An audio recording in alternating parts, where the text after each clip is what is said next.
का विवाह भगवान शंकर से हुआ, जिनका नाम सती है, लेकिन उनको कोई संतान नहीं हुई। परीक्षित जी कहते हैं कि ऐसा क्या हो गया कि भगवान शंकर को कोई संतान नहीं हुई। तब उन्होंने कहा, एक बार दक्ष प्रजापति की पदवी पाकर के उसने एक महासभा का आयोजन किया, जिसमें सारे देवी देवताओं को बुलाया। उसमें भगवान शंकर, ब्रह्मा, विष्णु, 3 देव पधारे। प्रजापति जैसे ही दक्ष सभा में गया, सारे देवता ने स्वागत किया, पर 3 लोग नहीं खड़े थे। 3 लोगों के ऊपर उसकी दृष्टि गई। सबसे पहले देखा कि ब्रह्मा जी खड़े नहीं हुए, तो कहा कि हमारे पिताजी है, कोई बात नहीं।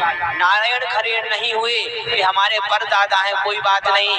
पर शिव क्यों नहीं खड़े हुए हैं? यह तो हमारा दामाद है, इसको हमारा स्वागत सत्कार करना चाहिए। बड़ा क्रोध में आकर के फूट पड़े, कहने लगे कि बड़े लोगों की सभा में ये छोटे लोग कहां से आ गए हैं? श्रूयताम ब्रह्मर्षयो में सहदेवा साग्नया।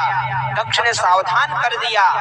कहने लगे, मैं केवल एक ही बात कहूंगा कि विशिष्ट लोगों के आगमन में विशिष्ट लोगों को ही आना चाहिए, असभ्य लोगों को नहीं आना चाहिए। सारे घबरा गए कि हाँ, असभ्य कौन है? कहा कि और कोई नहीं है, जो शंकर बैठा है, भूत प्रेत के साथ में रहने वाला, मान मर्यादा कुछ जानता नहीं, ये कहां से आ गया? सारे लोगों ने कहा, अपने दामाद को गाली क्यों दे रहे हैं? कहने लगे, हमने नारद जी की बात में आकर के अपनी बेटी का विवाह इसके साथ कर दिया। गृहीत्वा मृगशावाक्षा पाणिम मरकट लोचना। कहने लगे कि बंदर जैसी आंखों वाला शंकर, जैसे बंदर की आंखों वाला कह दिया, तो नंदीश्वर क्रोध में आकर के आग बबूला होकर के खड़े हो गए। कहने लगे कि हमारे प्रभु को बंदर की आंखों की तरह कह दिया। पर शंकर भगवान ने कह दिया कि अभी हल्ला मत करो, शांत बैठ जाओ। पर नंदी जी रह नहीं पा रहे हैं, क्योंकि हरि हरे निंदा सुनी जो काना, कोई पाप गौघात समाना। नंदीश्वर बोले, हम अपने स्वामी की निंदा नहीं सुन सकते, क्योंकि उसमें गौघात का पाप लगता है। पर दक्ष का बोलती बंद नहीं हो रही है, बार बार बोलते जा रहे, पर अंत में क्रोध अपार आ गया। रोकने पर भी नहीं रुक रहे हैं। पर नंदीश्वर खड़े होकर के कहने लगे, रहीमन धागा प्रेम का मत तोड़ो चटकाए, टूटे से फिर ना जुड़े, जुड़े गांठ पड़ जाए। शंकर जी ने समझाया कि आप लोग मत बोलिए, क्योंकि प्रेम का धागा एक बार टूट जाता है तो उसमें गांठ लग जाती है, इसलिए हम लड़ाई झगड़ा करने नहीं आए हैं।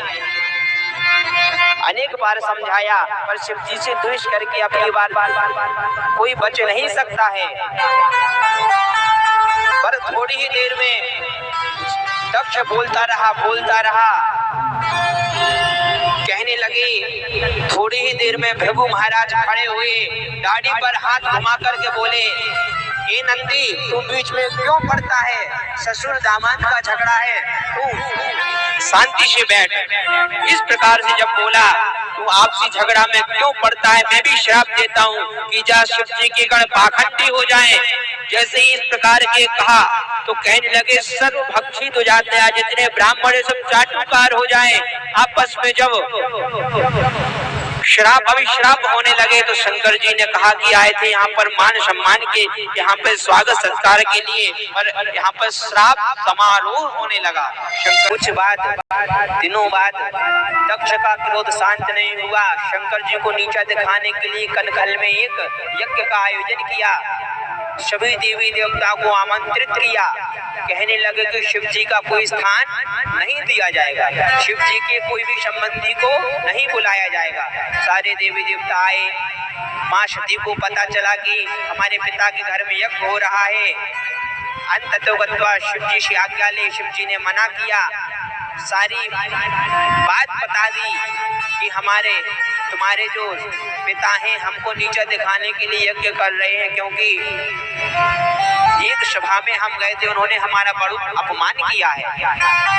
पर माँ सती नहीं मानी। शंकर ने समझाया, आवत ही हर्षे नहीं नैनन नहीं स्नेह, तुलसी तहा न चाहिए चाहे कंचन बरसे, चाहे सोना बरसता हो ऐसी जगह नहीं जाना चाहिए। आती हुई आपको देख करके हर्षाए नहीं, नेत्रों से आपको स्नेह ना करे, ऐसी जगह नहीं जाना चाहिए। पर नहीं मानी सती, कहने लगी हम तो अपने पिता के घर जाएंगे, पर होनी थी सो जो होना था तो होना ही था। भगवान शंकर ने अपने नेत्र बंद किए, कहने लगे आप जाइए। नंदीश्वर को साथ में भेज दिया।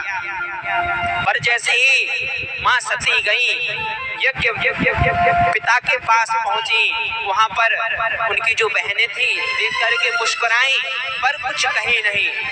कुछ उनको अचंभव लगा, पर माँ सती सीधे अपनी माँ के पास पहुंची। जैसे माँ के पास पहुंची, माँ केवल एक ही लोग थे जो अपनी पुत्री के लिए, उसकी माँ, उनका प्रेम अपार था। केवल उनको यही चिंता थी कि हमारी जो सती, जो छोटी पुत्री अभी तक क्यों नहीं आई है, आकर के हृदय से लगा लिया है। अपने मन को शांत करके सती कहती हैं कि हम जाकर के पिताजी से तो मिलावें। जैसे पिताजी के पास गई, पिताजी के पास जाकर के सती ने कहा पिताजी ने मुड़ करके देखा भी नहीं। सती जी गई पास में, पिताजी ने मुख मोड़ लिया, समझ गई कि जैसे अपनी दृष्टि यज्ञ मंडप पर फैलाई, वहां देखा कि शिव जी के कोई स्थान नहीं दिया गया है, शिव जी की कोई जगह नहीं दी गई। शिव जी तो क्रोध में आकर के आवेश में खड़ी हो गई, कहने लगी कि हे दक्ष, तुम हमारे पिता हो, जब तक मेरे शरीर में आपका रक्त रहेगा तब तक मैं आपकी बेटी कहलाऊंगी, इसलिए मैं शरीर को आज ही समाप्त कर दूंगी।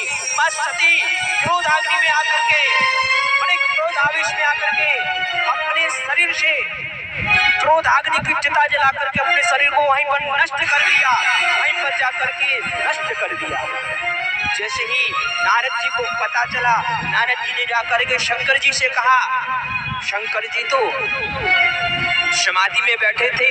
नारद जी ने नमक मिर्च लगा करके कहा कि तुम्हारे दामाद ने, तुम्हारे ससुर जी ने तुम्हारी जो पत्नी सती हैं उनको जाकर के यज्ञ कुंड में धक्का दे करके मार दिया है। जैसे ही पता चला कि हमारी पत्नी सती मर गई है, और क्रोध में आकर के शंकर भगवान नेत्र लाल हो गए, अपनी जटा निकाली और जमीन पर जैसे ही पटका और वीरभद्र महाराज प्रकट हो गए। बड़ा विकराल शरीर कंपन करता हुआ चारों दिशाएं गूंजायमान हो रही है, धरती कांप रही है, आकाश में धूल उड़ रही है। भगवान ने, शंकर ने कह दिया, वीरभद्र दक्ष का यज्ञ कही, जाकर के दक्ष का यज्ञ ध्वस्त कर दो। वीरभद्र वायु वेग से जाने लगे, जो भूत प्रेत थे सारे जाकर के वीरभद्र के साथ में जाने लगे। और जैसे ही कुछ देख पाते, वहाँ जो यज्ञ आचार्य थे, ऋषि मुनि थे, देखने लगे कि तूफान कहाँ से आ गया है, कोई हवा नहीं चल रही है, धूल कैसे उड़ रही है। कुछ कह पाते इतने में ही जाकर के वहाँ उपस्थित हो गए। वीरभद्र महाराज अपने प्रेतों को साथ में लेकर के जैसे ही यज्ञ कुंड में जाकर के प्रवेश किए, यज्ञ मंडप की जो बल्लियां थी उखाड़ करके फेंकने लगे, और जो भंडारा था, और भंडारे में जो सब्जियां थी उसमें जाकर के कूदने लगे, और राज्य में जाकर के हर हर महादेव कहने लगे। इधर जाकर के श्री वीरभद्र महाराज ने श्री शिव जी के भृगु जी महाराज को पकड़ा, और भृगु जी महाराज की दाढ़ी निकाल ली, नोच ली, और जो ठग थे उनके नेत्र निकाल लिए, और अंत में जो दक्ष का सिर पकड़ा वीरभद्र महाराज ने, और तोड़ करके मड़ोड़ करके जाकर के यज्ञ कुंड में स्वाहा कर दिया। यज्ञ ध्वस्त हो गया।